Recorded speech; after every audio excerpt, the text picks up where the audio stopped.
Hey, what's up, YouTube? Welcome to another Game of Thrones rant brought to you by Play It Painted. Yes, that's right. We're going to bitch and moan about one of our favorite TV shows, really the only show I regularly watch across multiple seasons. One of our favorite TV shows, really the only show I regularly watch. Here we go. Okay, sorry about that. All right. So anyway, that's what we're going to do tonight. I do have the live stream on, although tomorrow is really the live stream day. A couple of things. We're not going to get into the whole Game of Thrones bitch fest for a little while. Probably going to be a little while. So if you're watching this recorded, you're actually safe for quite a few minutes, maybe even like up to 20 minutes before we really get into the whiny stuff. Couple things. We are at brand new paper here for May Painting Challenge. That's right, only the best for our folks when we do May Painting Challenge. And what I have in front of you here is I have the miniatures that I built last night. Hit them with some white spray primer. Hit them with the spray can. And I don't do that very often. It's not most of the time now. I'm just using Vallejo gray primer. But I had a little bit of time when I got home from work, so figured rather than hitting him tonight with the primer and having the primer like that PVC, that PVA primer kind of rip off. That's what it does sometimes if you don't let it dry down and cure fully. Better to go spray primer, which will be nice and sticky. The only downside to spray primer is sometimes it will kind of powder up on you. And in this case, though, I think I'm okay. It feels a little chalky, but I'm okay. Now, so here's some of the hunters. Like I said yesterday, they're a little bit large, but I'm not going to be working on the hunters. I'm not going to work on, and normally I would. Normally a full large team like that, I probably would knock them out before I were to do any of these season 2 captains. But because I'm waiting on 2 other models for the hunters, I'm gonna put that off. Okay, so I'm not gonna work on the hunters tonight. So we'll clear these out of here, and Zarola, get rid of her. Okay, so those are out of here. I'm probably not gonna work on Hammer tonight. Although Hammer, pretty awesome. Pretty awesome. I don't know. Maybe should I work on? I'm wondering, should I work on Hammer or should I work on? Should I work on Fillet here? As I am bitching and moaning about Game of Thrones. Decisions. Okay. What I'm gonna do is I think I'm gonna work on Fillet because it should be fun for one. And hopefully she'll be enough of a distraction such that I can't adequately complain about Game of Thrones. That's kind of the goal. Hold on one second. Okay, just getting a few things from around the room here. Got to get myself comfy and situated because we are going to bitch about Game of Thrones. But like I said, if you're watching this recorded, you probably have a good 20 minutes or so before we really get into it, okay? What I'm going to do, actually, is I'm going to do the airbrush stuff right now. And so the airbrush stuff is it's going to be noisy, and I'm going to talk mostly process real quick. And really, let's have a look at this model here. There's not a whole lot of stuff that has to be airbrushed on her. Probably just going to be the it's probably just going to be the weapons. The only things that really, really require airbrushing. I have the packaging here too. What did I do with the... Let's have a look. Let's just look here at the... Now I'm not going to follow this... We're going to follow the studio art precisely, but that's what we're looking at. She's got kind of a white blouse, black leather here, well, like brown shoulder pad. She's got some exposed skin there and there. It's not a whole lot. and then I guess I think some of her. No, she's wearing pants, so she doesn't have a whole lot of skin exposed. So I guess what I'm going to do then is I'm going to spray the weapons, and I'm going to spray some of that. I'm going to spray some of the off-white for her. In fact, if you want to know what I should do is I should just do these both at the same time, because when you're airbrushing like little pieces like this, just as easy to do 2 as it is to do 1. And then once the airbrushing is done, I'll switch over and just paint. When I get to the painting, we'll just paint her. Okay. So let's do that.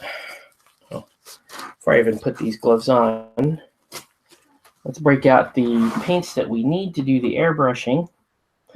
I need a black gray. So I'm going to go with this dark sea gray. And then I'm going to need a really light gray. I'm going to need that for hammer. And actually, do I need that for hammer? I need... No, that's right. It's like hammer's armor's like that. It's going to be like that and like this.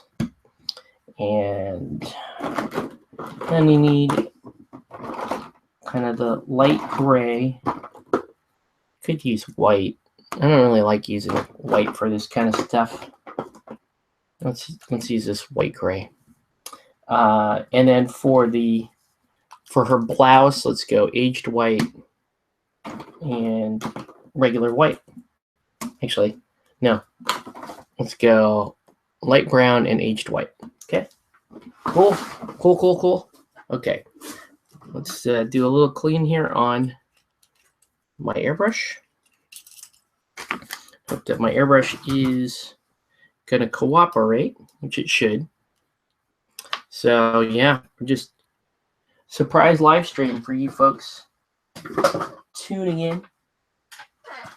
We're working on this, bitching about Game of Thrones.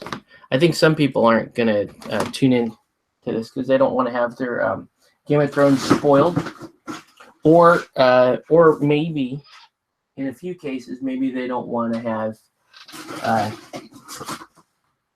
they don't want to hear negativity around their favorite game, their favorite show. And you know what? I can't really blame them for that. They don't have to listen to some nerd crying about the show, especially when so many people are happy with the show at the moment. You know, I'm like the lone voice of dissent here, because I'll tell you right now, my whole thing about this is fan gratification does not equal good writing. Okay, good outcomes, favorable outcomes, does not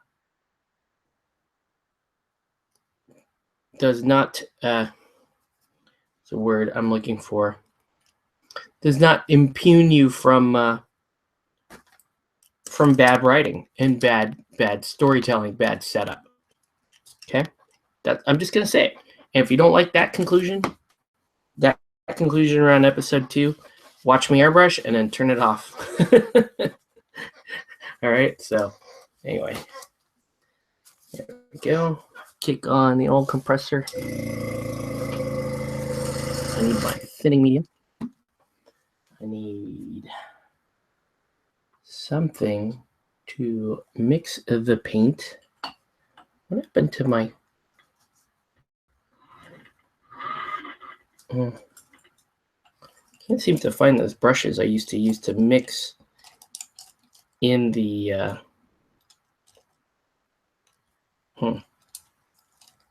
No, I'll use this. I'm going to use this GW brush to mix the paint in there. It's not that big a deal.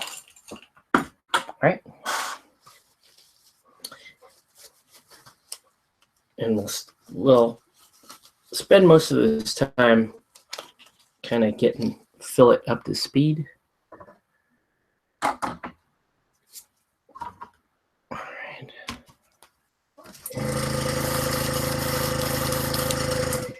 And so the first thing we're going to do like I'm gonna work on this off-white for fillet. All right. So you're just joining us. Welcome to the feed. Let us know what you're painting, what you should be painting. This is not a regular Play It Painted Live. This is a little bit of a bonus stream here. Okay, so we're just figured, might as well, for those of you who are keeping up with the May Painting Challenge, you might as well watch a little bit of the process. And a few people have kind of asked me anyways, like, hey, can you show some of your process? Okay, if I go lightly, I'm disappointing in the writing for this season. Feeling lackluster writing, feeling like the lackluster writing of The Walking Dead. I think somebody else on this channel brought that up too. That Walking Dead also kind of feels like it may have jumped the shark too, which sounds like a bummer.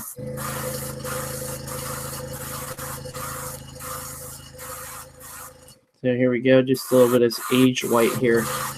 So I'm going to go with a warm white on fillet, kind of her undergarments. Yeah, I don't know anything about The Walking Dead, but it does feel like, for Game of Thrones, it does feel like it's probably a combination of them being rushed and them not having a book to follow. The sad thing is some of the writing and the setting up just feels inexcusable. Feels like it's just like writing 101, and I don't know if there's contractual stuff going on or what's going on behind the scenes, but it just doesn't feel like quality.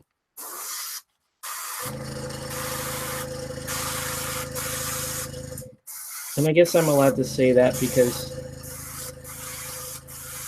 it's my channel. I can say whatever the hell I want, essentially.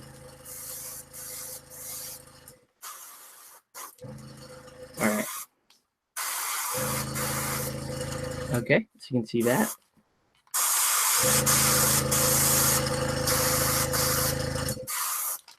Okay, so you can see the basis for that color. I don't really have anything to spray this color. I guess just because I can, I'll just spray some Theron with this.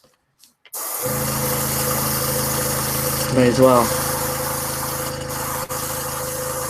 Because they're going to have some of this color featured on them somewhere. Might as well.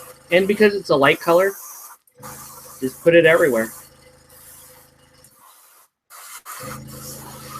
It really doesn't hurt the model. Unless you were planning on painting it a cool white. Might as well hit everything. I prefer to just spray out whatever paint I have left over anyway. Aren't they past what's been written thus far? Yes, they are. They're past the book, so I think that's part of it. George R.R. Martin isn't really involved from a writing standpoint anymore. So the two writers are just taking it where they need to take it. But I think they're kind of working, they're working under some constraints too, because it's like they don't know exactly how many shows HBO is going to let them do before ending. So in some cases, it's like they're rushed. In other cases, it's like stuff is happening that they're trying to play catch up on. And it's just off. I don't know. It's hard to say. It's just off.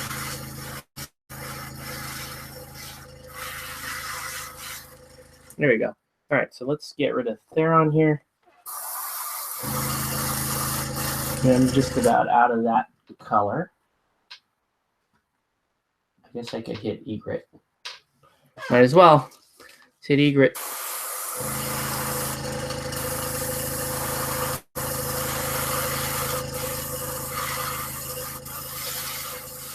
This is what I do when I'm trying to clean a brush and I've got a good color in, good versatile color. Just shoot it all out.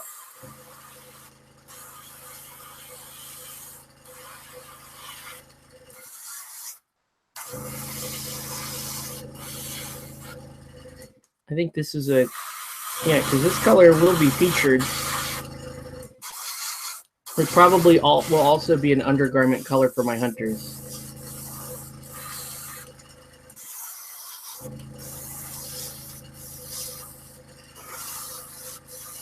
All right, there we go. Okay, so that's done. That's done. Let that dry. Whoa. Then we're gonna hit, while that's drying on fillet, we're gonna work on the basic, the lightest undercolor for hammer. That's how I do the airbrushing, right? I try to hit the, just like you're painting with the brush, you try to hit the innermost parts of the model, but you also have to keep in mind going from light to dark, because when you're airbrushing, light is easier. It's easier to lay foundation for, but it's harder to go from, like, you know, if I were to airbrush this miniature with all the dark intersections, it would be harder to come back and do regular paintbrush over those sections. Okay, so I'm gonna hit him with a little bit of azure, because my masons wear like almost like a light quartz color, like a marble color. I guess it's like a, yeah, it's like a white quartz that they're wearing for their armor. So so it's wow, look at that. What is going on with the exposure on my camera? It's like way bright. There it goes. Whoa. That was wild. Sorry for blinding anybody.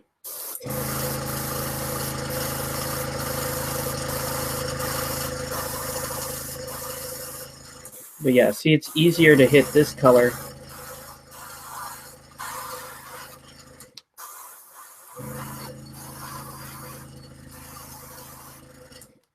and correct this than it would be if I were to start with a really black color.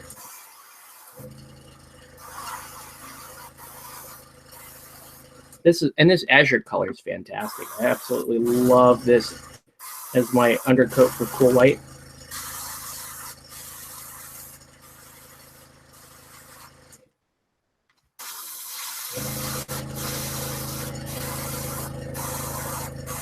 My tentative plan is to paint hammer here on the Wednesday feed, so that Callan can be on. We can talk a little bit about Kingdom Con, and I could be painting this guy while we're doing that.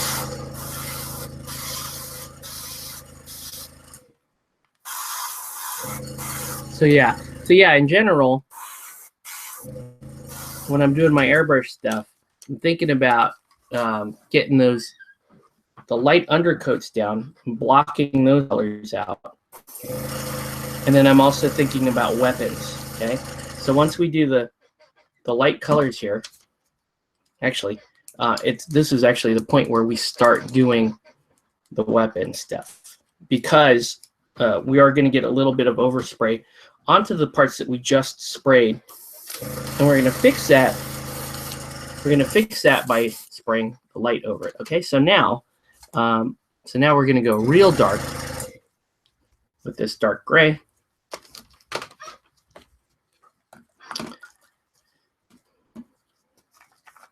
And really, this is just, we're just going to get these teeny tiny little effects on the weapons.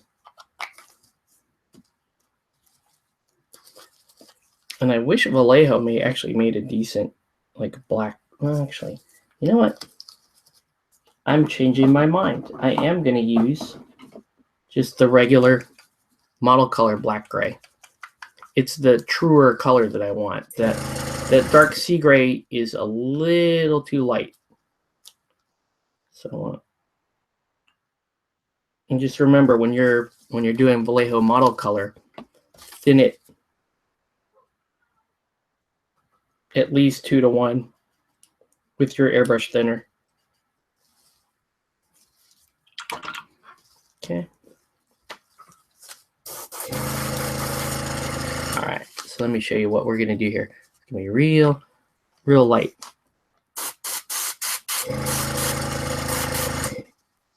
See, I'm just hitting the blades. Nothing big.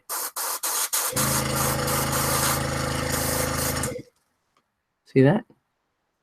Just hitting the blades. I could do this, like I could do the base. Right? That's not going to harm anything either if I do that.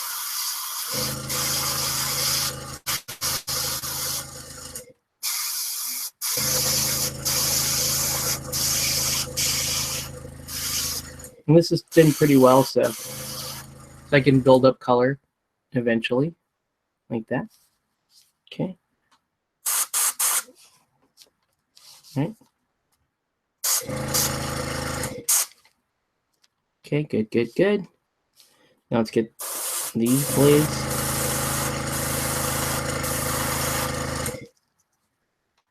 I don't know if that knife is supposed to be that curved like that. But it looks weird. It looks like a reverse falchion blade.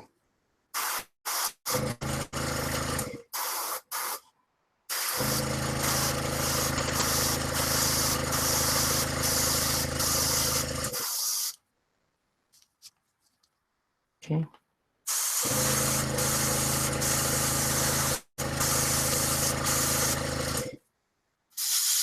You got it, right? That's all I'm doing. Nothing too fancy right there. So there's that. I'm just gonna get hammers.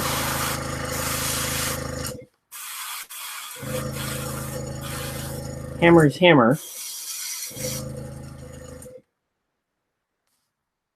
Please, I don't know. Am I supposed to have this big thing on the end of the hammer? I don't know. That's supposed. I don't know. I could clip it off. It just seems weird. I don't think I'm supposed to have that.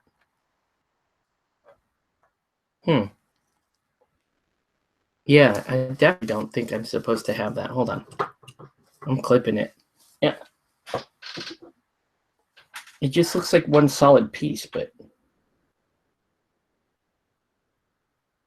I think it looks kind of bad. Rather just clip it and sand it down a little bit and deal with it. Except now I can't seem to find my other. Gotta find my files if I'm going to do that.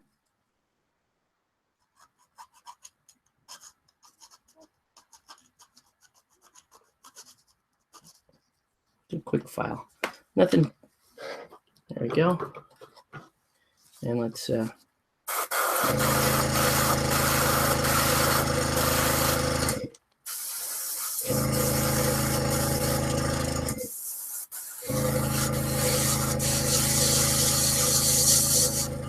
a little bit of a clog.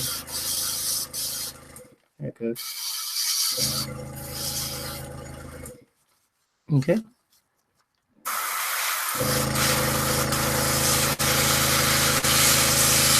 Yeah, I can tell I've got a little bit of a clog there. Even though I'm able to put color down, it's not coming out. It's not coming out right.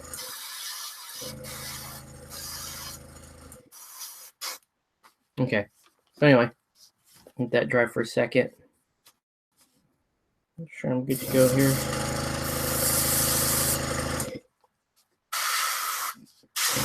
Let's give it a second coat here. Some of these areas. There we go. Okay. So we're gonna let that dry up. And we're gonna start working on the whites. All right.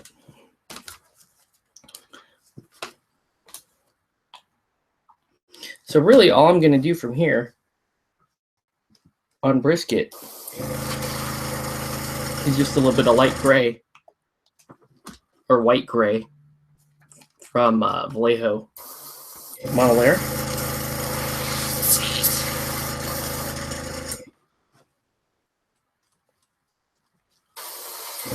I'm going to take care of her. And then we'll just, we'll give Hammer his other color.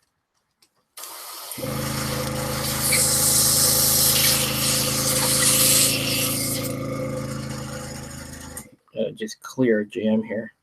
Yep, there it is. You can feel when you're not delivering.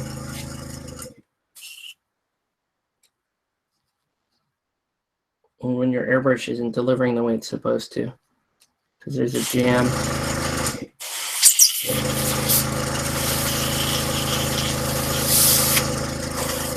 There we go. Just had to clear a little bit of solid off there. All right. So now let's do the light gray. And I'm actually going to use it to highlight both the warm white and the weapon even. So the weapons will see some of this color as well. All right.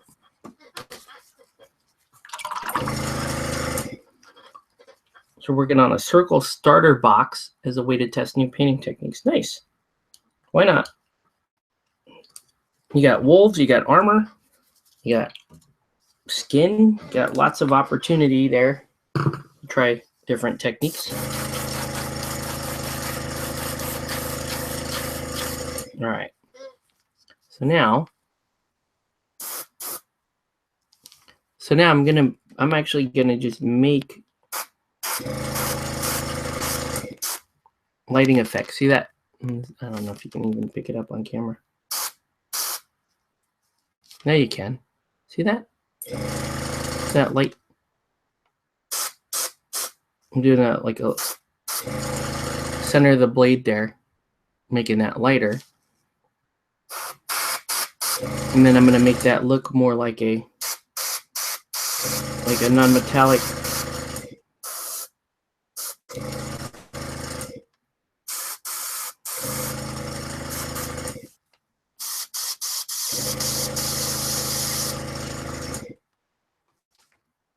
You can see it on there too. Okay. And then I'm just going to use this to use the same exact color to basically zenithal prime the rest of the model.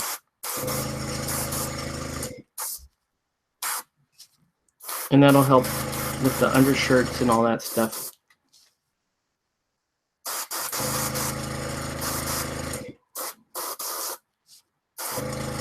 Okay. So there's that. And then we just do hammer.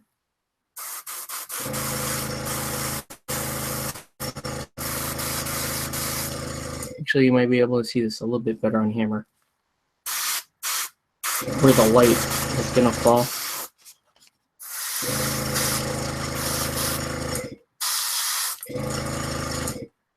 Here we go.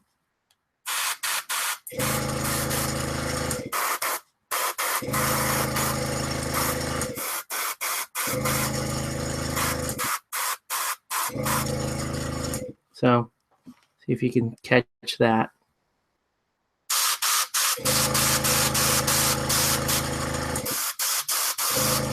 So all I'm really doing is just actually putting specific points of light on the armor.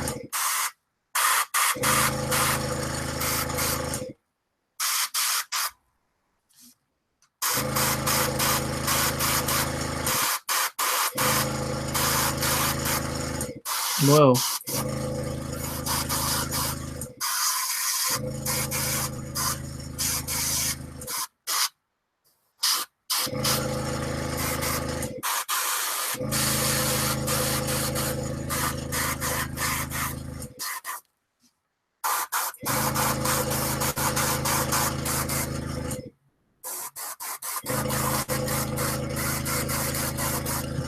Until I have to.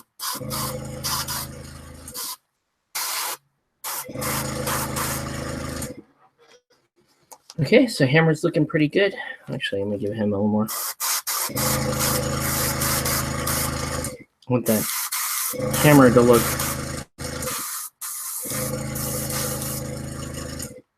pretty well. All right. And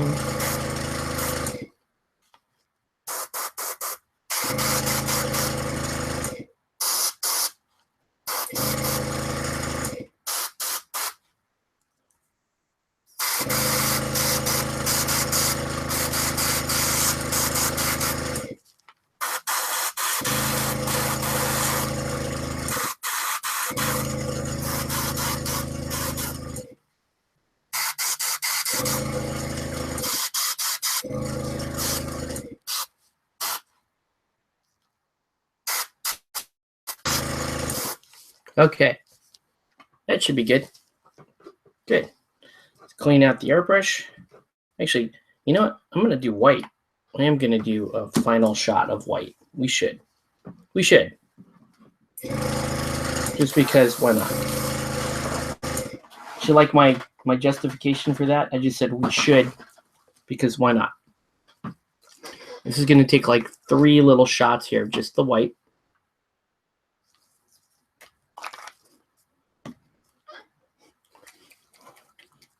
Smells something bad. Like that cat farted. Yeah, it smells like a cat fart in here. Well, you want to know the scary part about that? Is my cat isn't in here right now. So he might have left me a quote unquote a farting gift as he left. It's not cool. All right, almost there, Game of Thrones fans.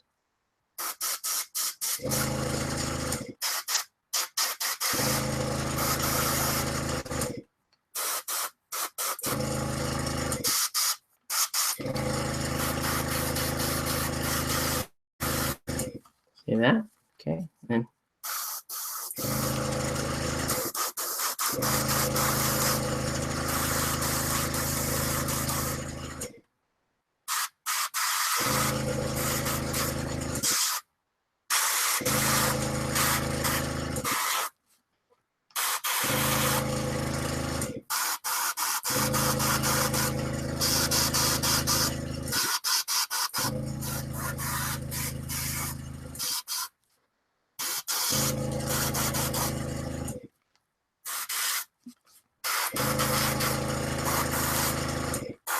okay, there we go.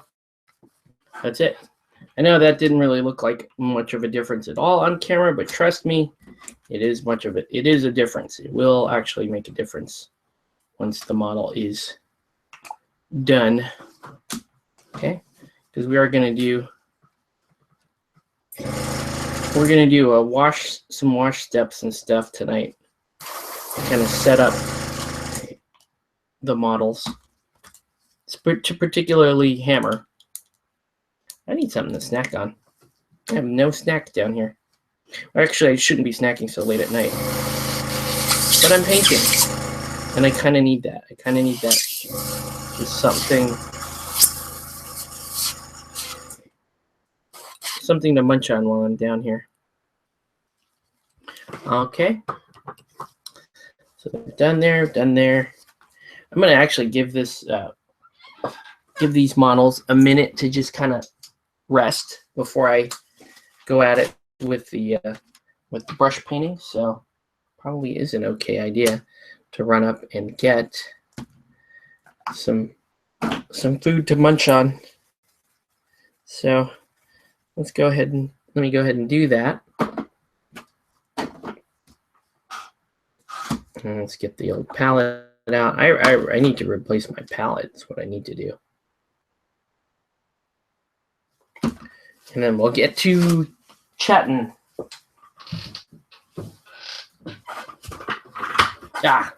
Right back. 2 seconds.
Okay, now we're back.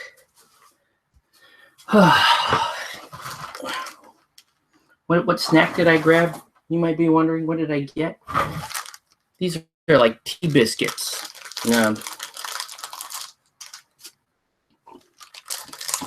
Tea biscuits, and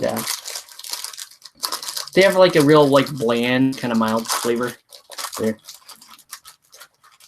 But I don't know, they do the trick. They're good. You can get these at Trader Joe's. Okay.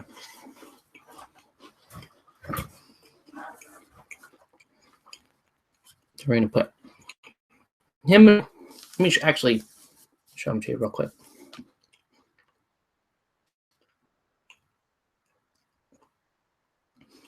So you can see that blue tinge. He has like that light armor. It's gonna make life a lot easier. And then here's what we're gonna be working on. A little bit of brown there. Let's get our tools out to do the paintings and stuffs.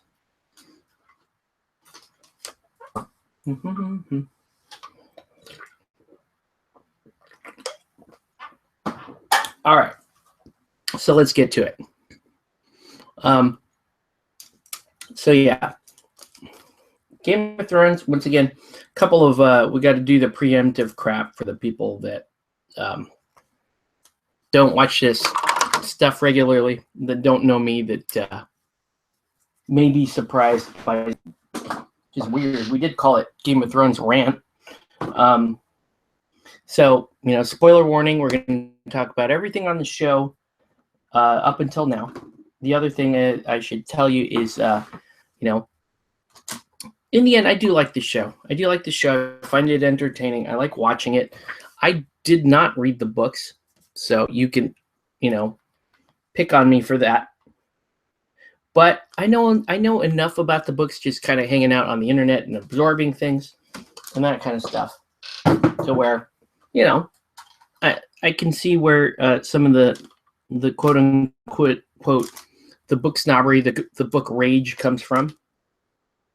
So there's that too. Okay. So yeah, just take it for what it is. No, I didn't read the books, but I tend to be a very skeptical person. I understand that that's not what you're supposed to do in this day and age. We're like, if you don't have anything nice to say, don't say it at all. I come from a generation that does not believe in that at all. At least some of us, right? Some of us really, really follow the school of skepticism. And if you like something, our attitude is, if you like something, it's almost your duty to keep it, to continue to question it and test it, and to ensure the quality of your fandom or whatever. I personally believe that you should be skeptical about everything, particularly the things that you like or things that you associate with. Because if they don't stand up to your own scrutiny, who cares? If it doesn't stand up to your own scrutiny, you're not going to really enjoy it, are you? Unless it's something that you're just enjoying for the simple fun, in which case you don't have to employ skepticism too. But I like to employ skepticism to things that that my brain finds fascinating. And so this is one. All right. So spoiler warning, yada yada. I still like the show, but we're gonna bitch about it. And it's again, I think we're entitled to bitch about this stuff. We're the fans. We're the people that pay the bills. We watch the shows. We support them with our viewership. And we can call good from bad. And especially when our thing is, when we're starting to, when we have some concerns about it, and we want our show to continue to do well and please its audience, and actually put out a good quality product, then you should be skeptical, right? I don't know. That's just me. Anyway, Game of Thrones Season 2, Season 6, Episode 2, right? I guess the title is called Home. And, didn't have... I was very, very cautious going into last week because of what I saw in Episode 1. And you guys that saw my rant there kind of know, what was bothering me. And so, understandably, if you're coming from that position, you're going to be a little skeptical going into last Sunday. And I, for one, sure was. Just got back from Kingdom Con. Spent with Emily, whom I missed very, very much. And, Thrones was coming on, and I got to be honest with you, I wasn't terribly excited. I was like, okay, yeah, Thrones is going to be on. My wife and I are going to turn it on. We're going to watch it, and hopefully I'm going to try not to be a skeptical asshole and ruin it for her by talking over the show while it's on.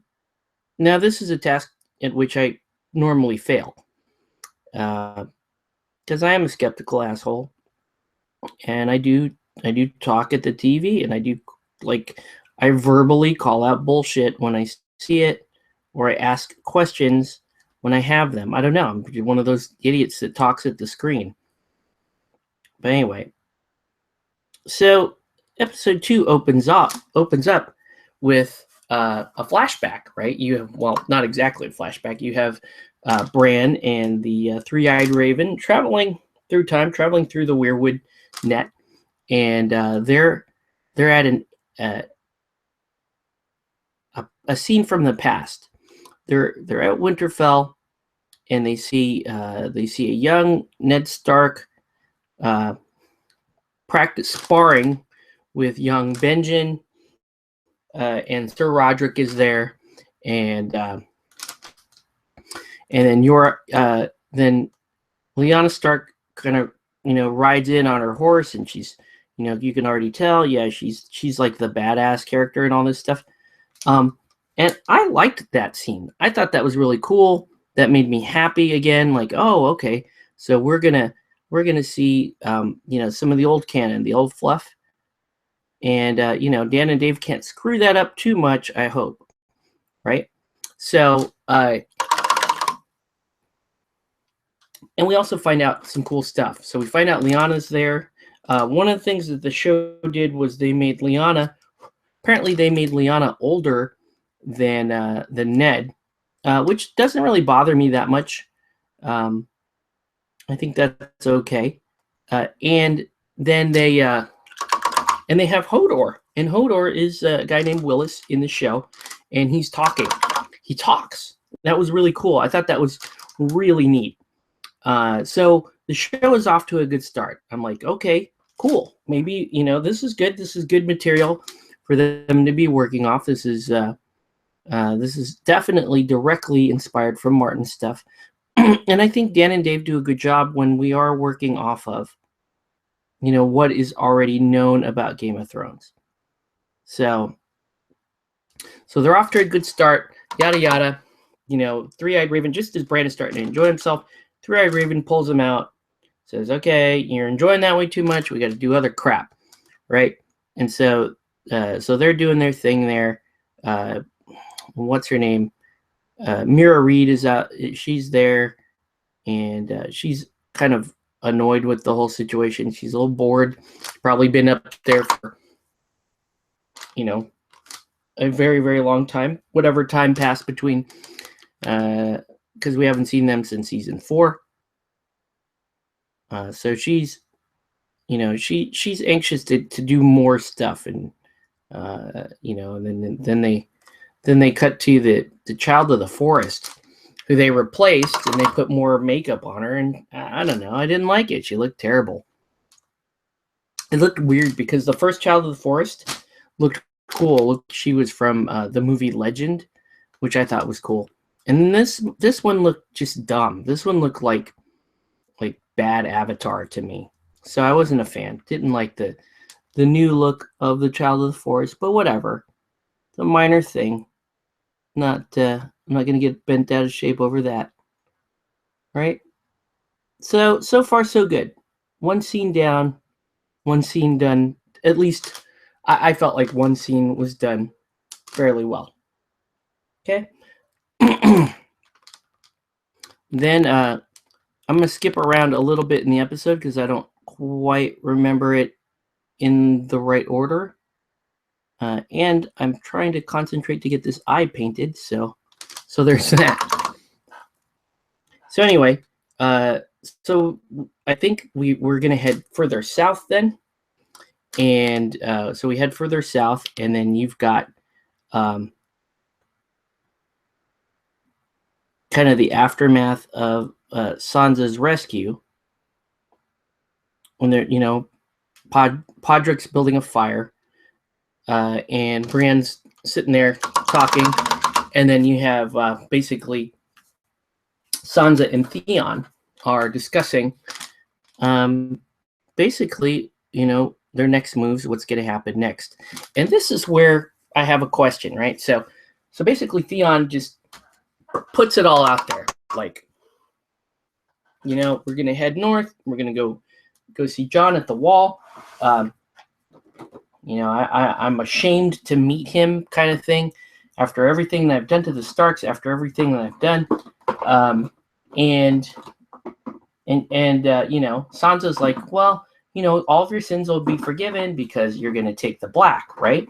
You're going to take the black as your penance. You're going to live out the rest of your life in the Wall. And that's a pretty good existence for a eunuch who knows how to fight, or at least did at one point in his life, right?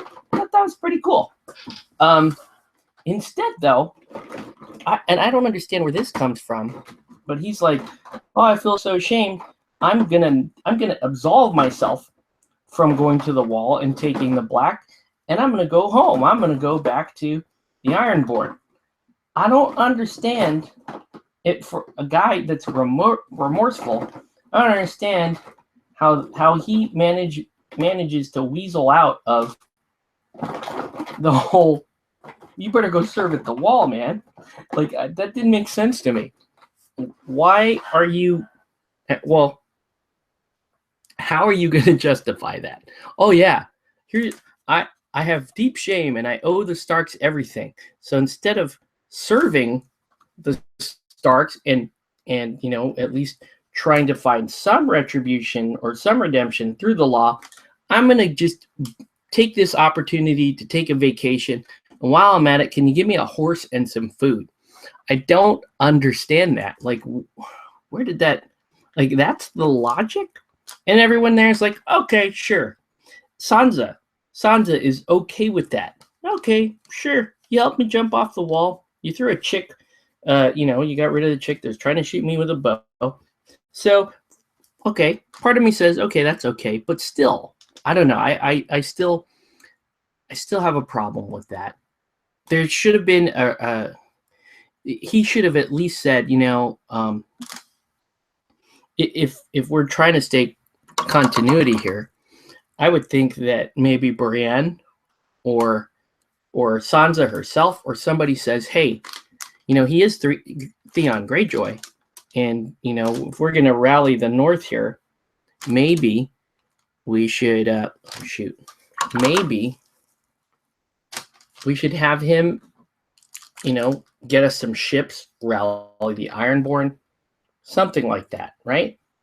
No, we didn't get that. We get, I feel so ashamed. I feel so ashamed. I'm going to go on vacation. You know, essentially, that's kind of how I see it. So that was a little weird, but whatever. Still, I had questions, but whatever.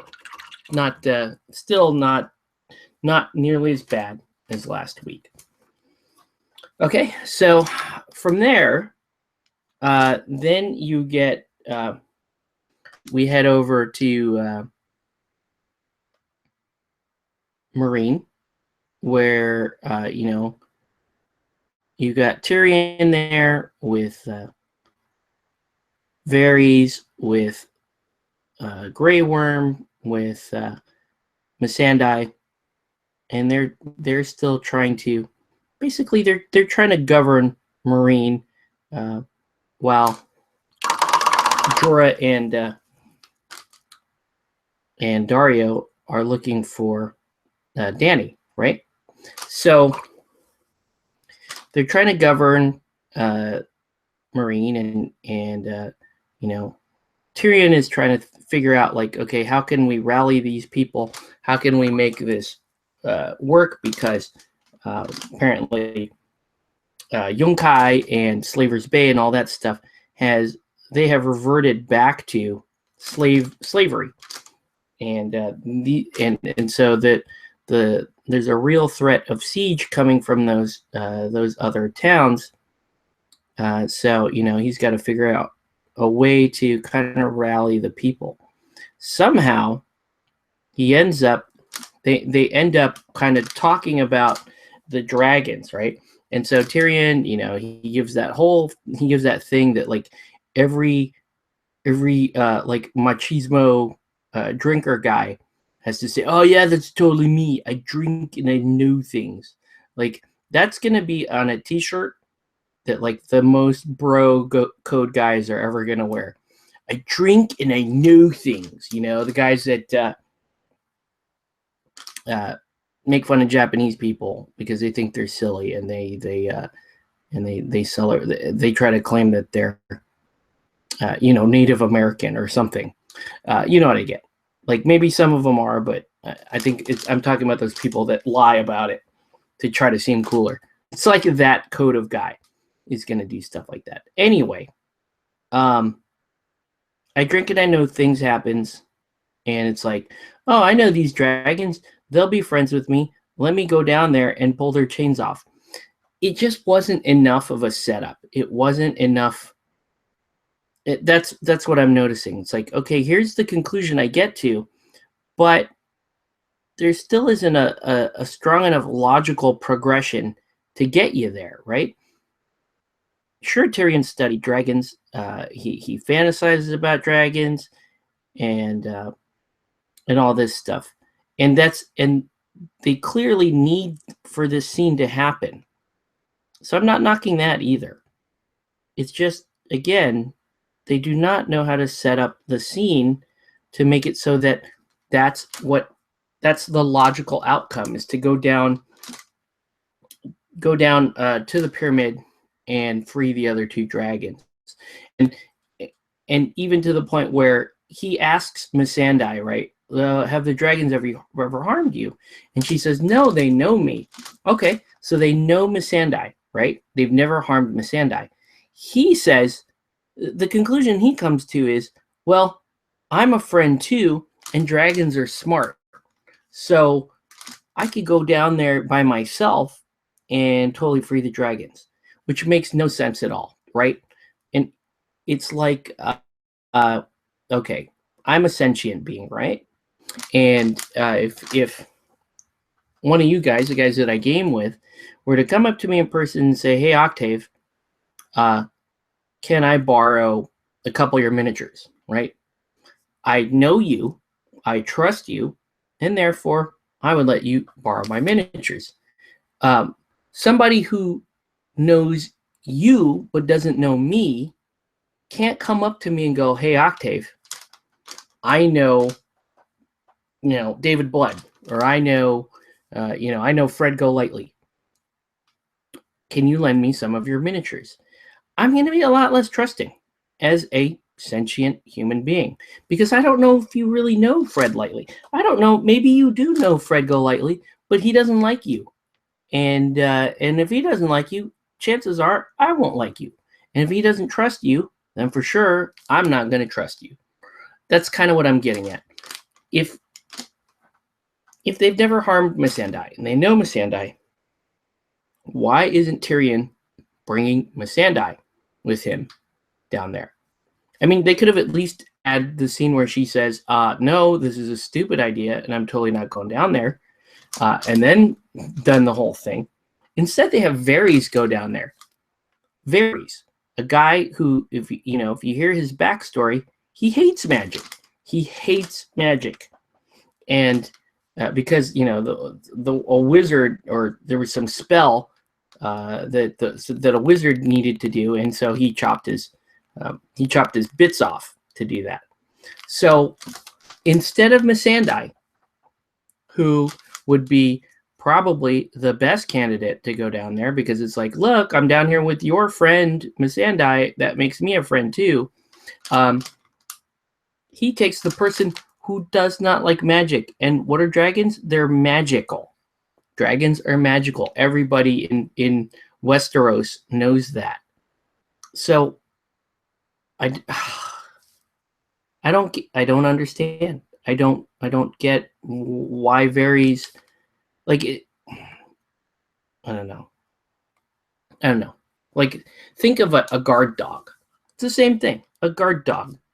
If a guard dog knows its owner, and a guard dog probably after some time gets to know and trust some of the friends of its owner, right? That makes total sense. So if the owner isn't there and you want to get past the guard dogs, or in this case you want to pat them on the head and then release them without dying, isn't the most logical choice going to be the person that they have rapport with, the person that they're on good terms with? I don't know. You tell me. This sounds like common sense to me, but what do I know? I'm not, I never met a dragon before, but I just don't see. Man, whatever. So that's my bitch about that scene. All right. So anyway, moving on. I know it sounds like I'm just trying to collect bitches about scenes and then move on to the next scene. Maybe I am. I don't know. Whatever. So let's move on. Let's move on to the scene that really annoyed me this past episode. And it annoyed me so much, I'm going to need a cookie to please myself before I bitch about this. Okay, here we go. And go ahead and guess in the comments. Like, write the scene that you think I'm most disappointed in this week.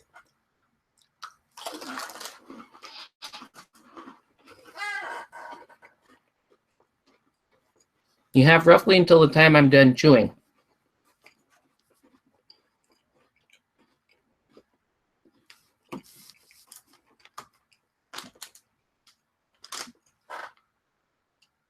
Okay, no guesses. No one's taking guesses. Like, maybe he hates all the scenes. I don't know. All right.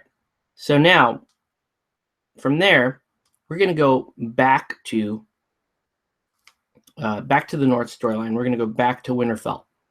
Okay? And now we are basically in whatever chambers of Winterfell with Roose and Ramsay and a member of the Karstark family is there. Basically, the heir to Lord Karstark is there. And they're talking about their next moves, whatever. They need to unite the North. And the Karstark says, okay, well, it's, there's three families that are really going to be on your side during this whole mess, and we're tired of Stark rule. That is the Karstarks, the Manderleys, and the Umbers, right? That's a key bit of information for next week. Because I think I know in the teaser, I think I know where this particular storyline may be going. Okay, so anyway, so they let that go, and then it's like, and Ramsay's like, I know, let's go kill Jon Snow because he's technically a Stark. Let's go up there and kill him up at the wall, right? Killed the Lord Commander of the Night's Watch. Real original Ramsay. In fact, Ramsay, other guys have already done that. But anyway, Bruce is in a lecture like how you just don't act like a dick like that while you're trying to rally people. And when they get the news that Fat Walda had a baby, and it's a baby boy, and congratulations, Roose Bolton, all this stuff, right? And then it happens. Ramsay hugs his dad. I'm very happy for you, father. Ba ba ba ba ba. He'll always be for his son. Yada yada yada. And then stabby stab. Really? Stabby stab. Again with the stabby stab this season. Like, let's just all anybody we don't want in power, stabby stab. That's how we're gonna solve it on the show. We need to move the pieces on the board a little bit faster, and we're gonna do that with just individual nonsensical stabbings that just occur. Okay, let me point out something with this whole stabby stab thing. Roose Bolton and Doran Martell they're the victims of the stabby stab so far. I don't know. There may be more stabby stab as the season continues. There probably will be, because Dan and Dave can't figure out another more convenient way to replace people. For Roose Bolton and Doran Martell to go down like this is the biggest crock of shit ever. And if you think about it, Doran Martell, when you meet Doran Martell, he's a very cautious, very wise. He appears to be a cold and calculating guy. Like he appears to be very calm, very collected, very aware of his surroundings, and very on top of things. And Roose Bolton is the guy that it was just the cold, monotone, calculating betrayer that he is, right? Roose Bolton, in a lot of ways, to me anyways, is more terrifying than Ramsey, because Roose Bolton just does all this stuff with just a total deadpan on his face. He's just, and in his voice. He betrays the Starks, and he doesn't even like bat an eye. He's not even when what's her name? Lady Stark strikes him across the face. She sees him wearing armor at their red wedding, and she starts to figure out what's going up. She looks him in the face, and he's just deadpan looking back at her, like zero remorse, not like just completely oblivious. And she's the emotional one. She lashes out at him. She slaps him across the face, but he remains totally deadpan. Okay. Here's what I'm getting at. Roose Bolton is not that stupid to think that his own son, Ramsey, isn't crazy enough to kill him if Ramsey sees his inheritance at stake, right? Like, everybody knows that. Everybody knows that Ramsey is a psycho killer dude, and that he was legitimized, and now being the heir to the Lord of Winterfell is everything to Ramsey. If you're a cold, calculating guy like Roose Bolton, wouldn't you have told that Maester not to come in and announce that while Ramsey is around? Shouldn't that be like something like, oh, Walda had a son? That should happen, through a note or something. He should have forewarned them.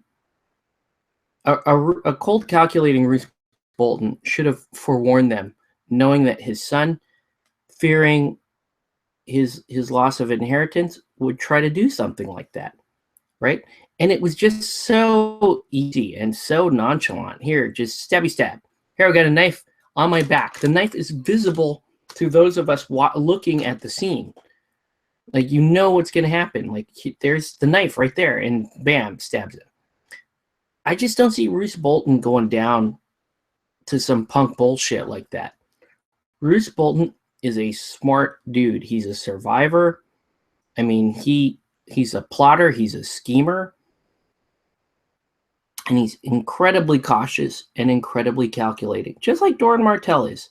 So it's really stupid when, oh, I'm just going to stabby stab, and your empire's over, right? It's stupid. Like, they can't even figure out proper means to kill characters. It's like they haven't even been paying attention the whole time to how characters act and think and feel. It's like they're just off. They don't know what their own characters do. Anyway, Here's the other problem I have with that, because you're still with me, right? Yes, Ramsey is a psycho killer. And yes, it is totally, we just went over the fact that it is totally within the realm of possibilities that Ramses is going to try to kill Roose, Walda, and the baby the minute it comes out that the baby is a boy and that his inheritance is at stake. My problem with the whole lightning stabby stab is that also, as crazy as Ramsey is, that also does not fit his MO. He's not going to be like, in the heat of the moment, in the passion of the moment, just decide to stab his dad. When we first met Ramsey, he is patient, he is stalking, and he is calculated. He tricks Theon to run off with him, and then slowly tortures Theon once he has him in his grips. He hunts with dogs for a living. He's used to tracking. He's used to tracking his prey, stalking his prey, outthinking his prey. He helped his father plan the takedown of Stannis Baratheon. You know, he went in and sabotaged Stannis's camp. This is not the guy that's just stupid, just going to pull out a knife and try to kill his dad. And his dad is also likewise not so stupid to not expect that to happen. So you see what I'm getting at here? That whole scene, the whole premise, the whole setup does not make any sense to me. I do not get how that scene makes any sense. Not that I like Bruce Bolton. Not that I like Ramsey. It's just really stupid how they pulled that off. And then it gets even dumber when you have the Karstark guy that's like, oh yeah, he killed his dad. Yeah, I'm going to support a psycho bastard that just murdered the Lord of Winterfell. Yeah, totally going to do that. Sure. That's the other component to Stabby Stab, which is really stupid. The fact that, whoever is around, totally just complicit, or I'm sorry, totally complacent. Sorry, I'm using the wrong word there. Totally complacent with the whole, I'm just going to kill whoever's in charge, and you guys are going to sit back there and fold your arms or stick your head in the sand. Now, granted, the Maester at least was a little scared and confused, but the Maester had to be brought in line. I believe that. I buy that. Yeah, sure, because that's what would happen. But no, stabby stab, another stabby stab scene, and another really, really cool character gets a really, really stupid death. If they wanted to do, kind of a poetic justice, like, because, that's how he stabbed Robb at the Red Wedding, they could have set it up a little bit better. It could have looked more like a party. And then they followed it up with the inevitable, as soon as Roose hit the floor, I don't know about you guys, but I was just waiting for the other shoe to drop, aka, how is he going to kill Fat Walda and the baby, and how and when? And it was like, it's literally the next scene, because it's like, hey guys, we got shit to do. We're going to kill these two characters, and sure enough, they end up in the kennel, and there you go. There you have it. That disturbed me, just as being a dad, having a little baby boy and having one on the way. That disturbed me a little bit, but whatever. I mean, it's it's a fantasy show. It's a brutal show, and this is one of the cruelest characters to ever be featured on the show. So, right? So yeah, that jarred me a little bit, but I'm okay. It's at least it's not bad storytelling like the stabby stab. Okay, so moving along to Bravos, more Arya fighting a blind. Arya gets basically beat up, and then Jack and Hagar ask her basically the temptation questions, kind of the whole Jesus temptation questions, and she passes that test, and it's like, hey, let's go back and do some more training. Okay, cool enough. They didn't screw up that scene, so I'm okay. They didn't mess that up. Then you have some scenes with the Lannisters. You have the whole Robert Strong scene where the guy's talking all that mess in the pub about how Cersei liked his wang, all this other stuff, right? I was like, okay, yeah, it's fine, whatever. I see that they're setting up, and they want to show Robert Strong as this like terrifying, scary machine of death. Okay, fine enough. They do a little bit short, quick gag there, and the guy's brains are slowly tumbling off the wall. I thought that was a cool touch. As a setup scene, fine. It's seemed a little cliche, but I think that's in the case of just raw, unbridled violence. I'm totally down with that. Then you have the whole, Cersei not being allowed to go to the funeral. You have Tommen going for, trying to be a stronger leader, and then you have basically Jaime's confrontation with the High Sparrow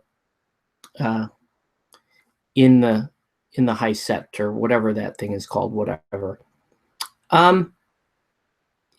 Scene wasn't bad. It wasn't bad. It just, I don't know. It was okay. It's doing its job. It's setting the stage for the showdown in King's Landing between basically the Lannisters and more like, and also the Tyrells against the High Sparrow. So I don't know. Thought that was cool. It's okay. Let's give him a pass for that. Then you had the scene between Tommen and Cersei, which was okay. Again, I don't really didn't find any. I didn't have any particular objections to it or anything like that. So there you go.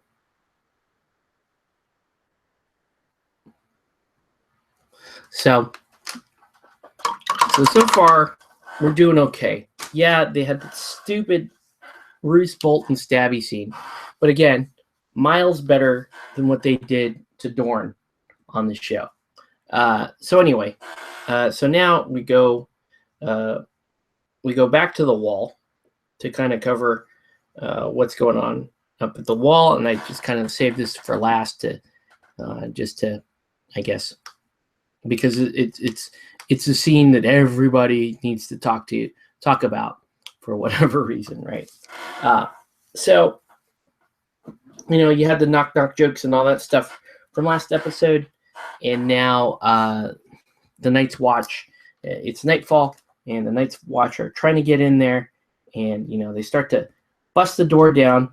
And I called this when I saw the scene, when I saw like the little preview scene before the season started. I'm like, that they're building this like almost like no-win situation siege, but the wildlings are going to come and crash that at the last moment.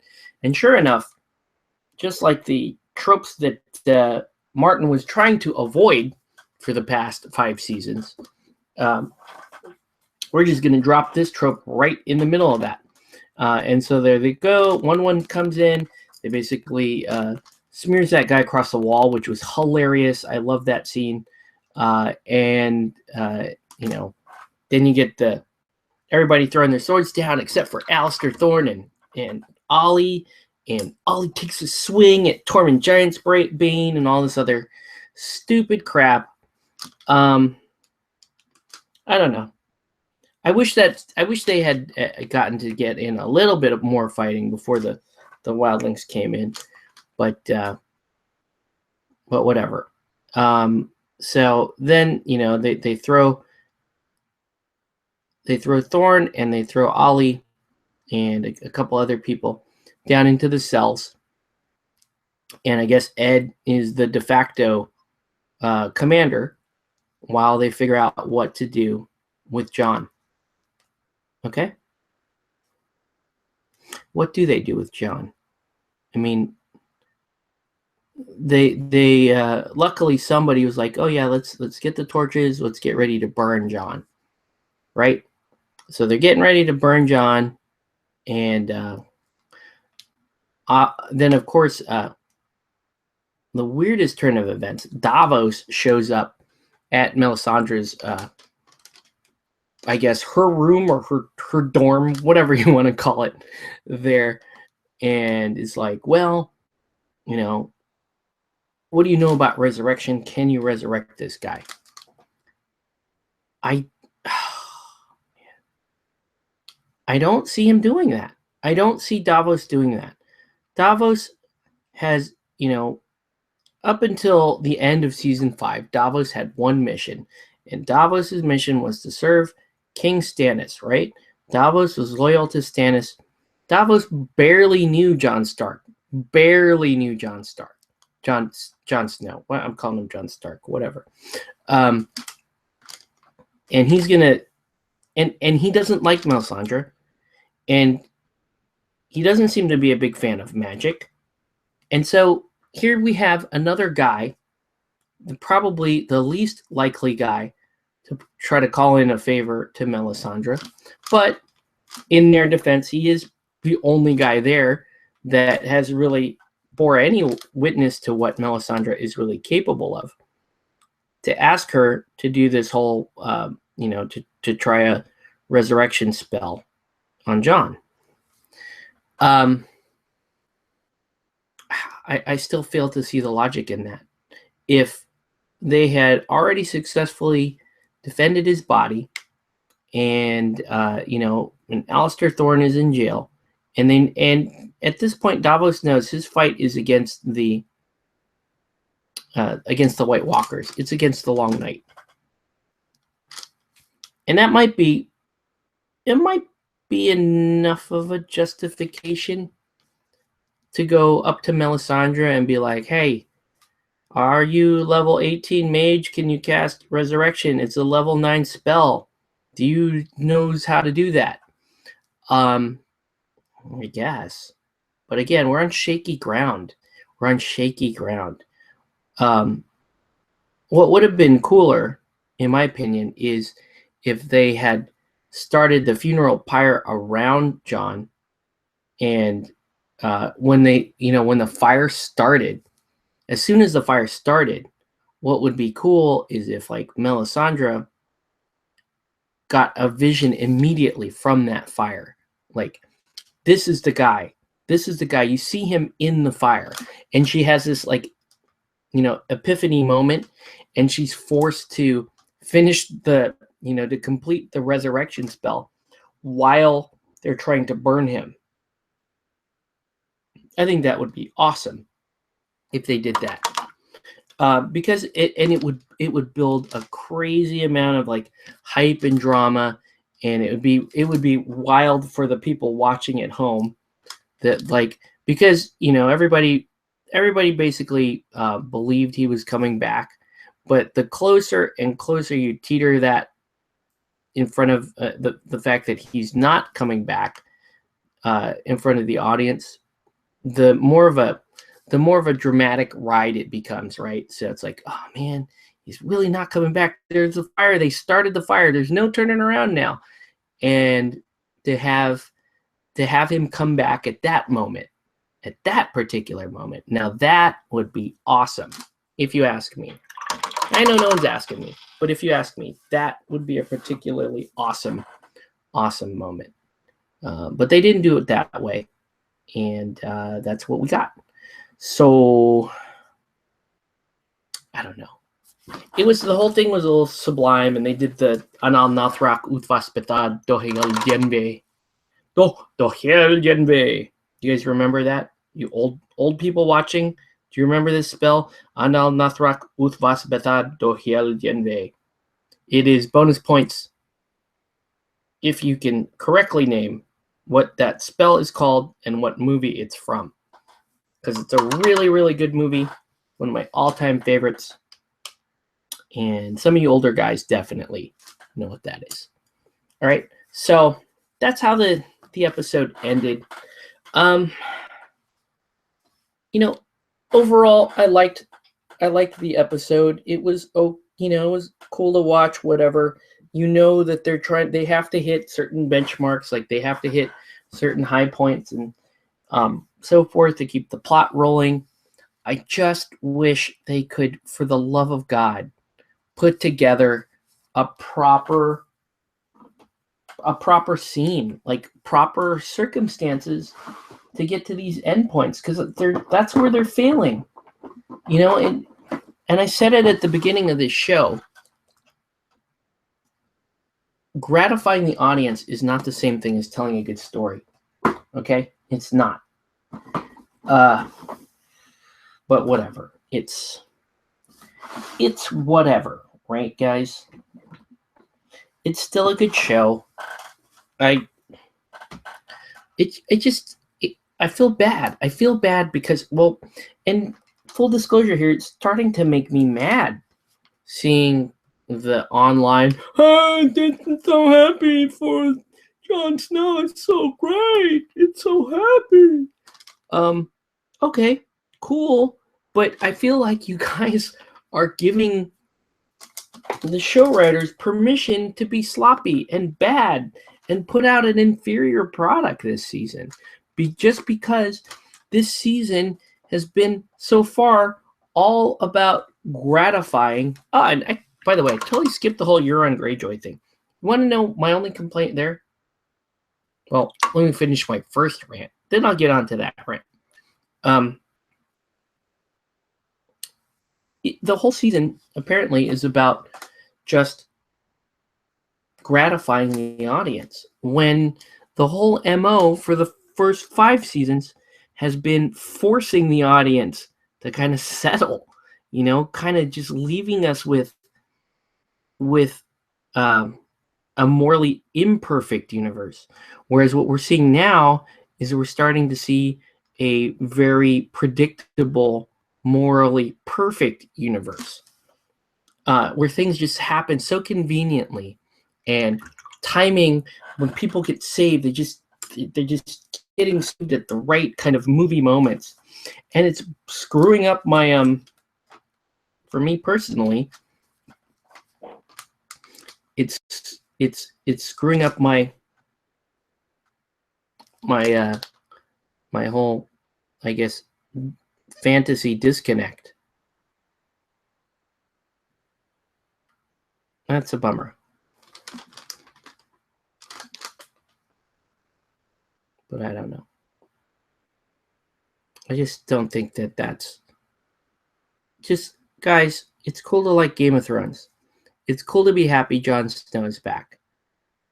I'm happy Jon Snow. Well, I'm a little bit happy Jon Snow is back. But don't use that. Don't let the fact that you're just happy about an outcome excuse these guys from writing or from upholding some standards with regards to writing a story. Okay? And I'm just going to put it that way. They're gratifying the audience. The Game of Thrones audience has been desperate for wins for 5 seasons now. Right? Who gets to kill Joffrey? Who gets to kill this bad guy or this bad guy? We never really get the good guy killing the bad guy. Often, the good guys walk away a lot more messed up than the bad guys do.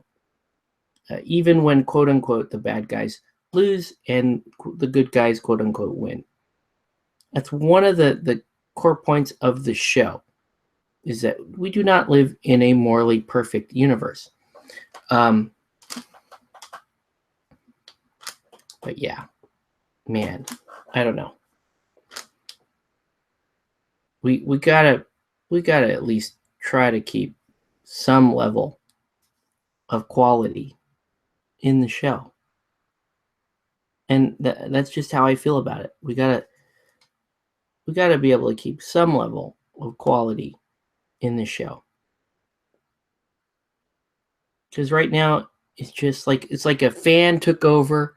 It's like, I'm gonna just make everyone happy and tell the story almost in a juvenile sense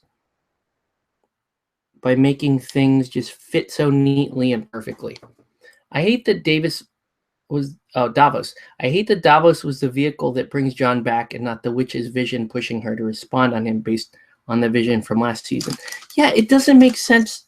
That's what I'm talking about. It doesn't make sense that Davos,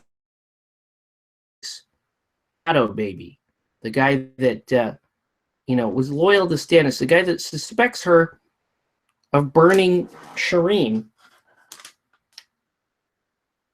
the guy that was pissed that they were going to bleed Gendry, that he's like, hey man, you got any of that magic left? Because here's a guy I barely know, but I really thought he was cool. Can we just throw a resurrection spell at him? Man, I gotta say, I don't buy it. I don't buy that particular setup. I also think it would be way more awesome for all of them, if they saw, John kind of come back mostly on his own. Like, have John come back, crawl up out of that fire, and have Ghost like shrieking with joy, like howling with joy. I think that would be awesome rebirth scene. The other outcome wanted for Snow was him to turn out into a White Walker based on the look of the leader. Yeah, that would have been cool. Your parents' idea was a cool idea too. I totally forgot the parent. I don't know what the parents' idea is.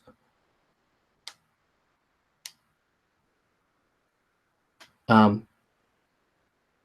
yeah, it's cool that they did all this stuff, and yeah, he's back and all that. But again, I just don't feel like they properly built that scene to get that outcome out of it.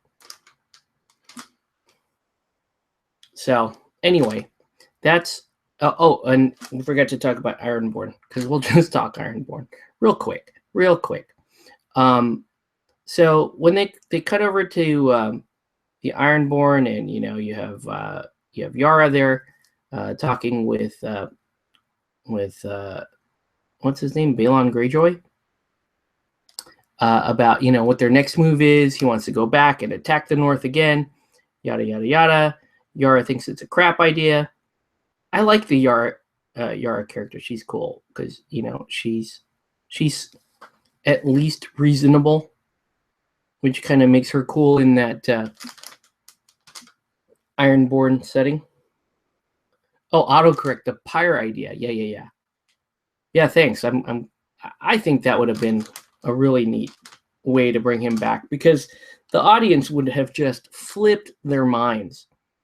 But anyway, so yeah, they're talking about possibly coming back in for the North, all this stuff. They have a little bit of an argument. Homeboy storms off. He meets estranged brother Euron Greyjoy across the bridge. Euron Greyjoy has a pretty cool intro. I am the storm. I'm a god. I'm the beginning. I'm the end. All that stuff was really pretty cool. Then the weird thing, it's like, and then Balon's like, I'm gonna pull a knife, and he swings at his brother, and his brother chucks him off the bridge. Again, all of that is pretty damn cool.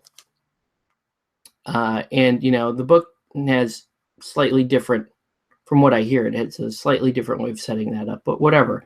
And then they're burying him. It cuts to them burying him. Yara's like, oh, now that I'm ruling the Ironborn, and her uncle is like, what? No, man. You got to do King's Moot. So now they're going to do the King's Moot, right? And people from the book are a little bit excited, or a bit excited about the King's Moot and all this stuff, and they're going to finally come back and do the Ironborn stuff that people had wanted them to do. Okay, cool. I'll bite. Question. I only have one question. Why? Like why are we doing this now? And forgive me because I'm really, really ignorant of the whole thing. But if we have 12 episodes left, or we'll call it 16. If we have 16 episodes left, why go back and do King's Moot? Unless Euron Greyjoy has a huge part to play in the Battle for the Dawn. Like, I know that from what I understand of the internet, from the internet, that there is a potential that Euron Greyjoy does have a role to play in the state of Westeros before the Battle for the Dawn, and that has to do with him potentially owning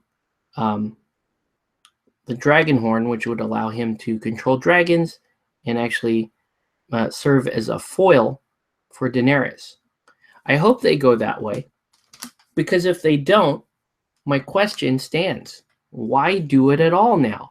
If we are limited on time, and that's not wholly central to this now merging plot about the Battle for the Dawn, why waste time there?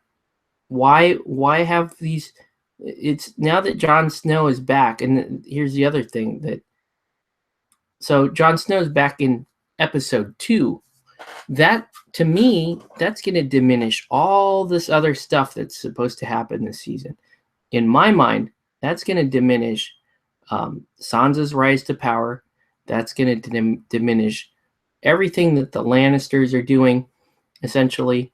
Jaime going to the Riverlands, because we saw some leaked pictures of that. The potential for a Clegane Bowl. I don't know. At this point, if you're going to bring Jon back, in my opinion, you bring Jon back after you've done a lot of this stuff, so that those other characters, those other plot lines, have a chance to shine before you wrap it all up and say, okay, here's what really matters. Before you do that, here's what really matters. And that's kind of how I see it. Like, at this point, if you're going to do Kingsman, who cares? Who cares who rules the Iron Islands? Who cares at this point? If they have their chance to do it season 4, where that might have been a fun thing to follow around. But now it's like, I don't know, man. And the reason why I'm so opposed to it is that, not that I know anything about the King's Moot, but it's almost like, well, you're trying to include stuff that people who read the books want to see. You're not going to have enough time or energy to tell it with any sort of justice, given how you've just treated Dorne, how you've just, killed Roose Bolton in such a cavalier manner, and you're basically slapping that North Remembers plot line together. I don't understand. Why now? Why do it now? Unless there better be a damn good reason. If this ends up with, bastard children stabbing the leader, then you're just further ruining the show. Okay, guys, don't write yourself into a corner. And if you really are as short on time as it appears you guys are, it's time to start prioritizing. So anyway, with that, and then you had the whole scene where John opens his eyes and they roll credits. Now, my wife, like I said, my wife is a big fan of the show. She is a bigger fan of the show than I am. She is a hell of a lot more tolerant about the bullshit going down than I will ever be.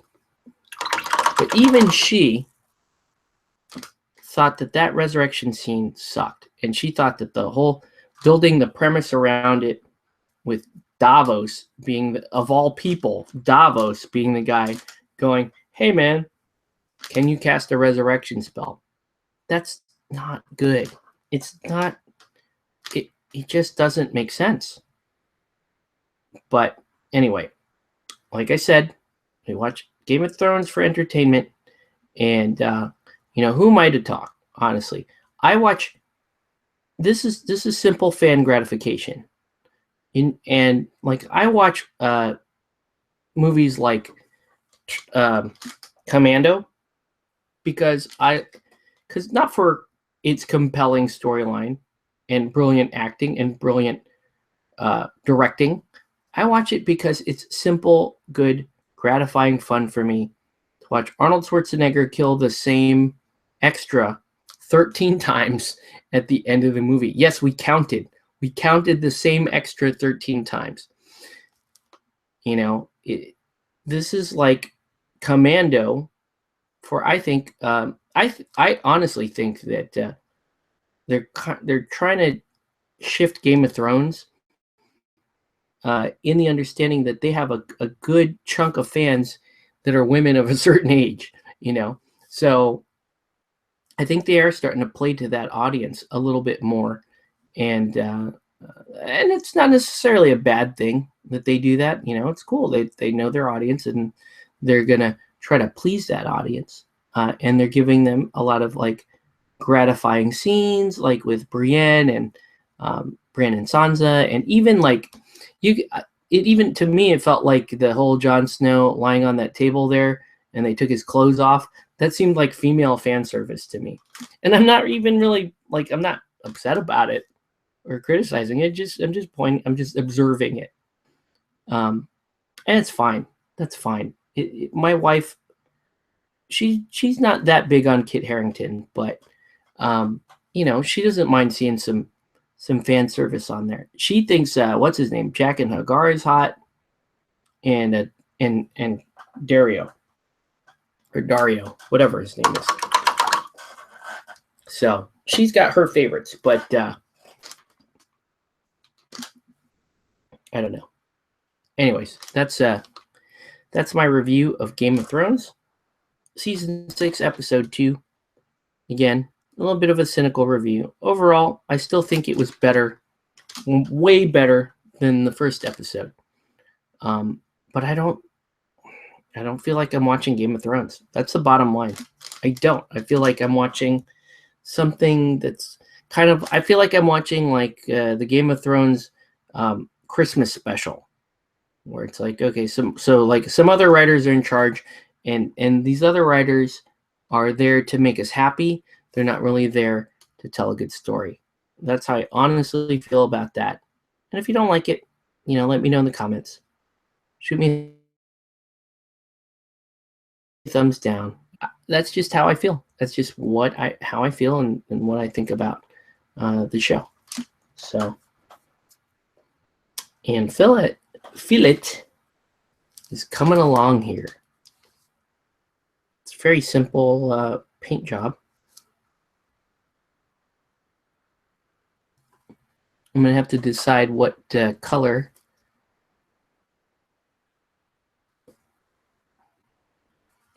her hair is going to be.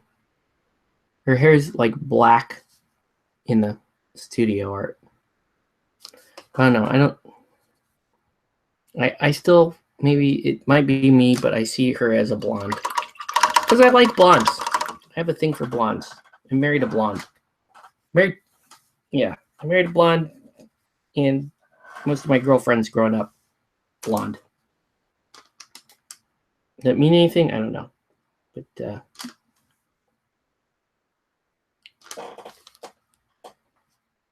Okay, so I'm just going to keep this paint job fairly simple.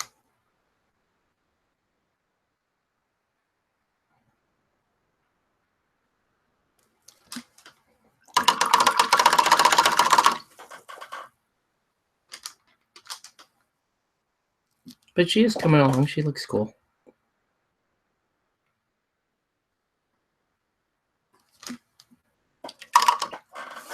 I gotta do a little white highlight on the edges of the blades. So you just do a little teeny tiny little highlight there. And then I'm actually gonna introduce an ink to kind of throw a little more shadow on that. But here's what we're doing. We're gonna do one of my standard ink washes. See, I'm just taking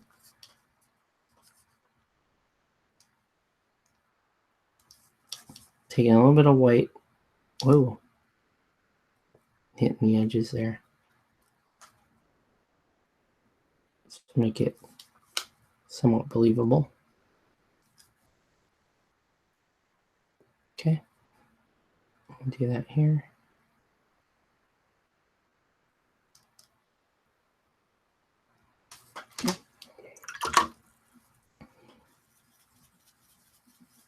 And let's do the base coat on the hair.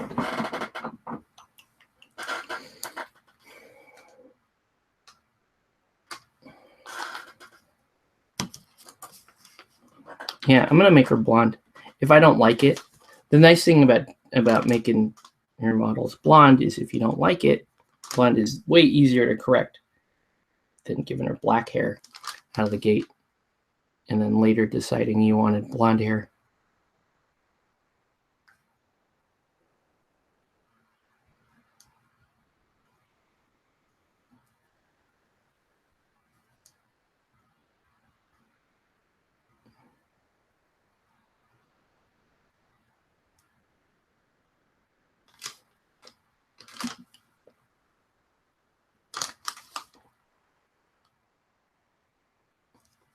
So anyway, next week on Game of Thrones, it looks like we're getting Tower of Joy, which I think will be cool.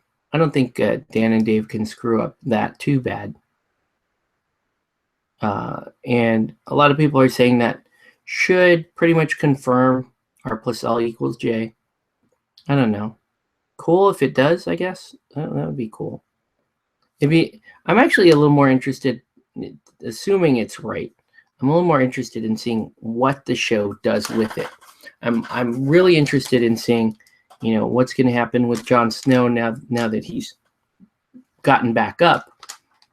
What's he going to decide to do, and how are they going to set up the circumstances for the Bastard Bowl, Battle of the Bastards?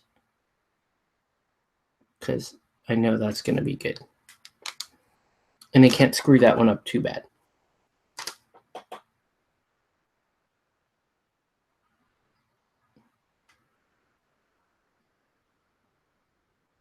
I'm gonna do simple.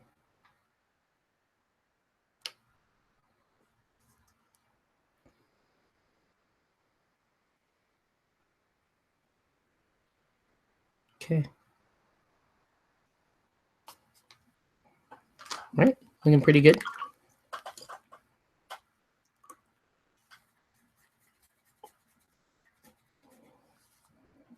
Let's add a little more red to my red armor.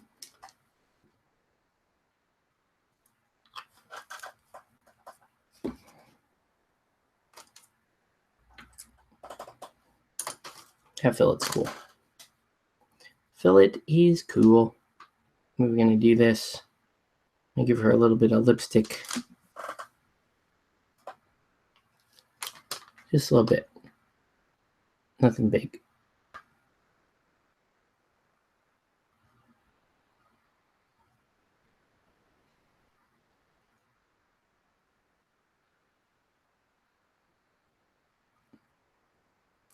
There we go.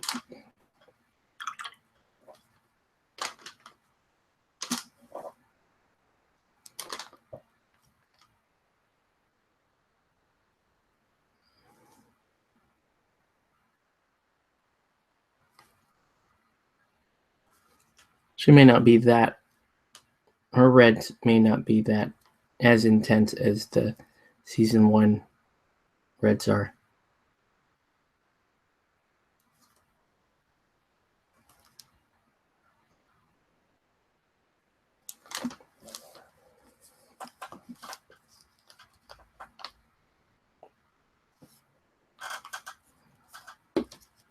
Really looking forward to trying her out, though. I think she'll be a lot of fun.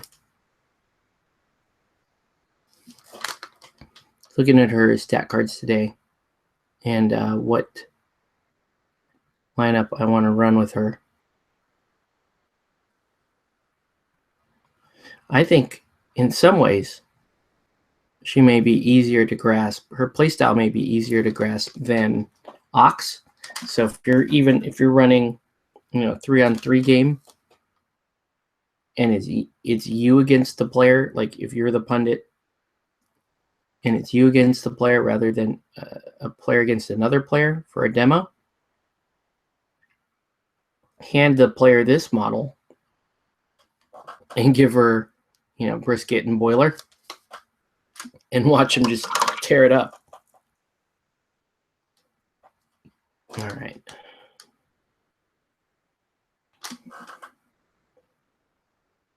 Still catch a little stitching here.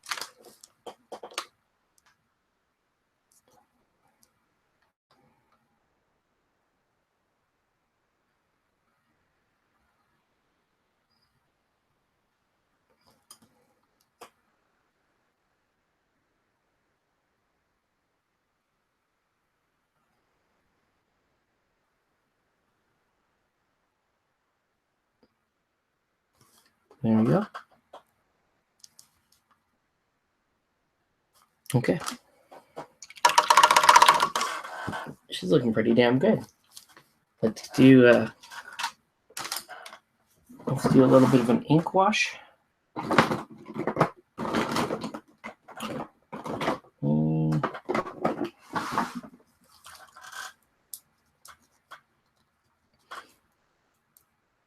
A bit of an ink wash on the blades. I like to use inks with glazes these days. Just cooler. And also much easier to control.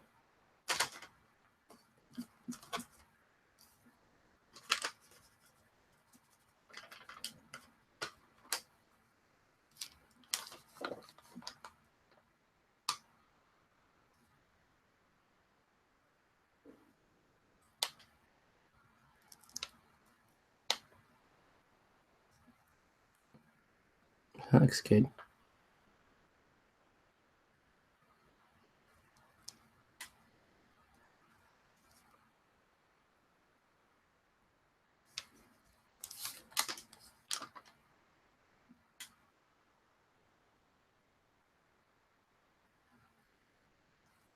There we go.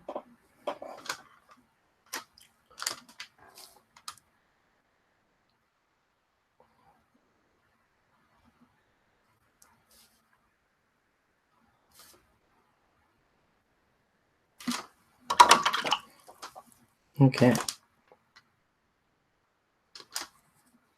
And I'm just going to throw a little bit of shadow on the bandages.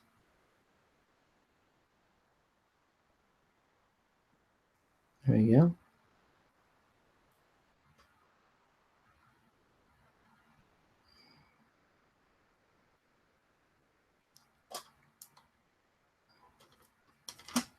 Right? Right. All right, let's get some brown ink.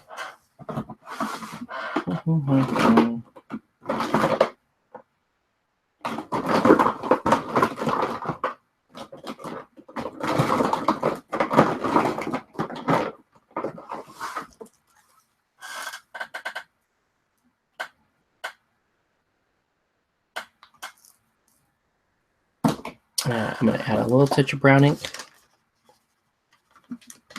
So make this kind of an umber ink. And I'll use that to wash the handles, the leather, basically that whole area down here.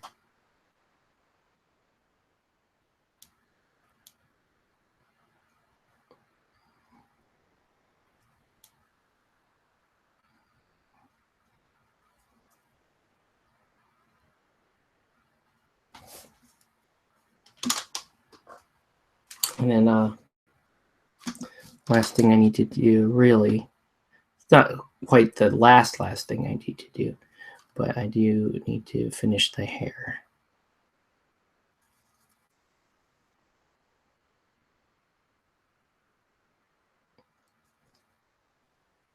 Okay. Get a little color in that hair.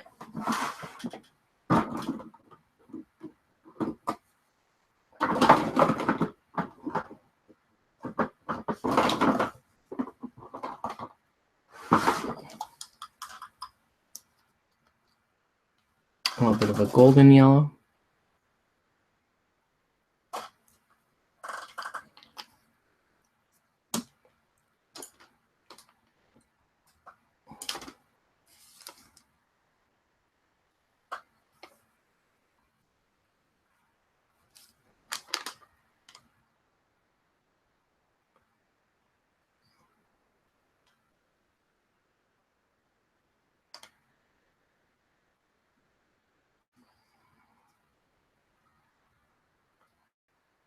So my fillet is a little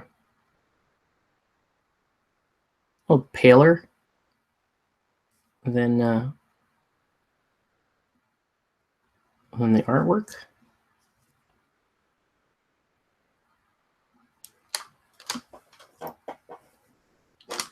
She's doing all right.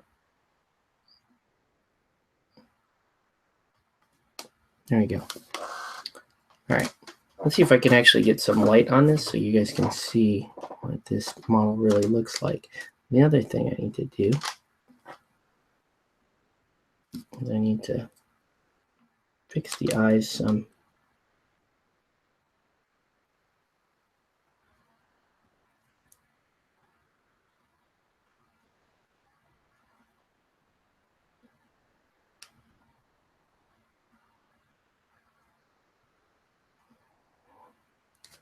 There you go.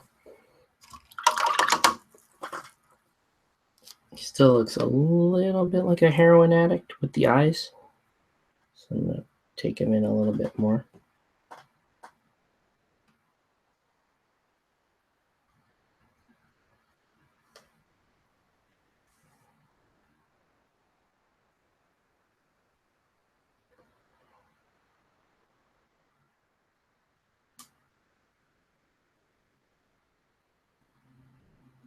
There you go. Okay. All right. So there we go. What do you guys think? And let's just hit the, oh, hold on. Let me do a little bit of detailing here on the base.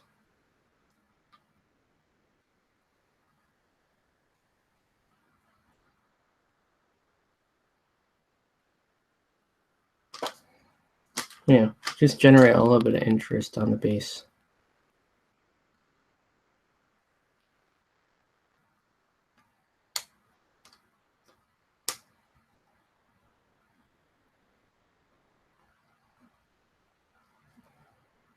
All right.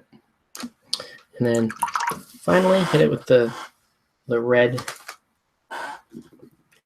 that I use for the butcher's bases, which is Carmine Red from Vallejo Model Color.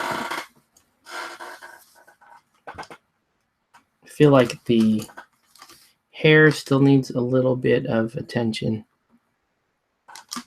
Not as defined as I would have hoped it would be.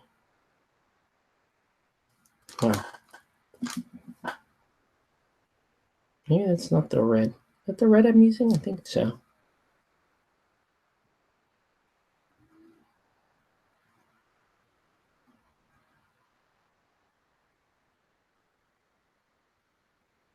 She'll be fun to try out for sure.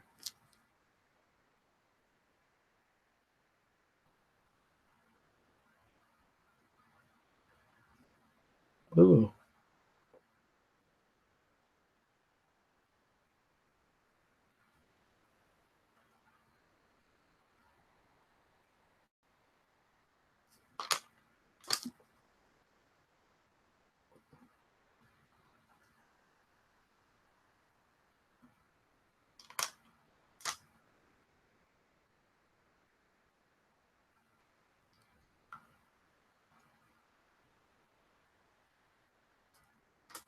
All right.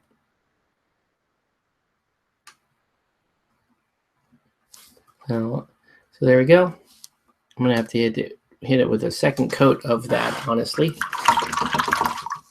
it just doesn't seem right. I thought for sure my the red bases I use for my butchers are a little bit darker. She does look really cool, though. I will say, love the pose on this model. It is not the easiest thing to pin that pose in, but since when have putting Guild Ball tippy toe models has been really easy.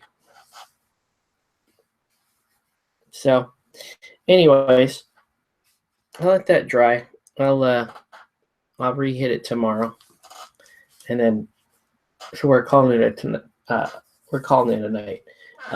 Just so you know, tomorrow's feed probably will be painting Hammer here. So, but yeah, I mean, yeah, still a little bit of work to do here on Fillet, but she's basically done. See if I can get a little better light on this situation. She looks cool. Really love this model. Good energy.